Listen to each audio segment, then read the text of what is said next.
Hey, y'all. Last week we started and introduced a series of devotions on the seven I am statements in the book of John.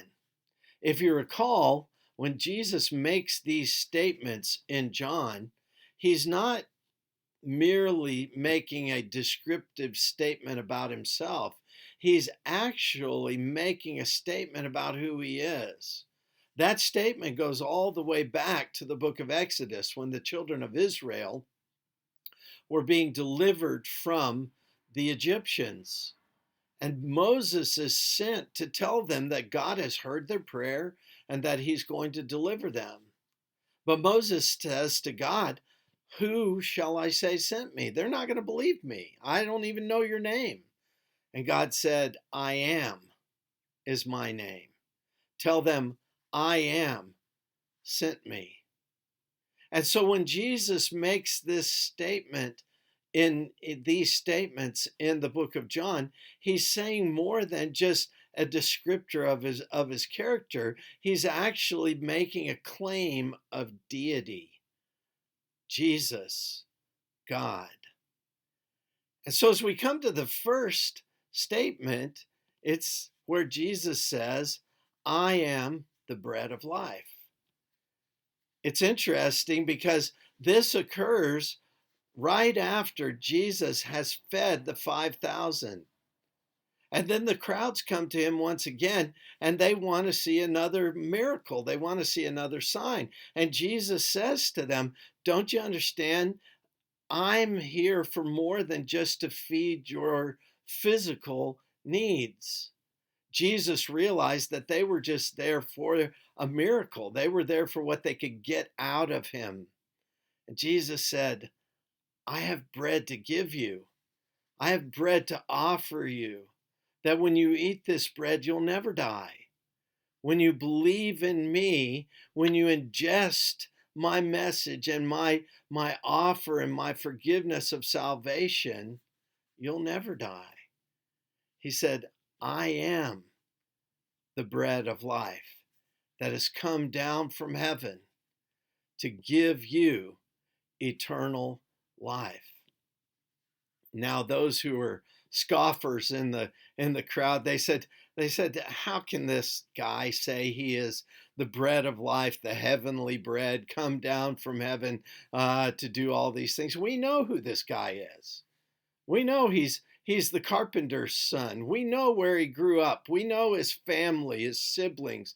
We know who this guy is. How can he say these things?" Jesus said, "Don't you understand? Everything that has happened up until this point, the prophets, the scriptures, all of them have been pointing to me. And if you believe in me, if you eat this bread, you will have eternal life." You see, some people thought they had a trouble with what he was saying. In fact, some of his disciples were really disturbed by this because they thought they might be hearing him say, "You have to actually eat my flesh." But Jesus said, "Don't you understand? The words that I speak unto you are spirit. The flesh profits nothing." What Jesus is saying to them and what Jesus is saying to us is that he has so much more to offer us than just to sustain us through this life, that he has nourishment that will bring us into eternity, that will last forever.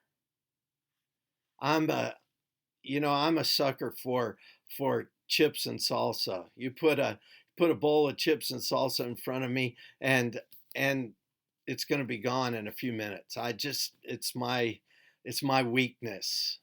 Yeah, I eat one and I've got to eat another and I've got to eat another, and it just keeps on coming until finally the bowl's empty. And I don't even know how it got empty. I just, one leads to another. And I've always been of the opinion if one is good, more must be better. But can you imagine? Can you imagine a situation, a circumstance where we're satisfied, where we don't have to have more. Can you imagine an understanding of what Christ has for us?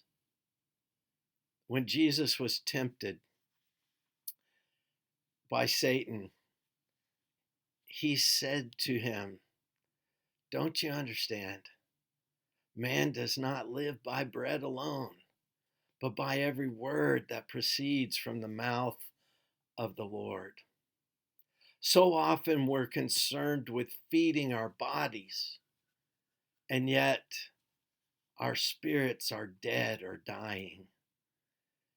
We need the bread, the nourishment, the food that brings life and sustains that life into eternity. Jesus said, "I am the bread of life. If you eat this bread, you will never die." God bless you.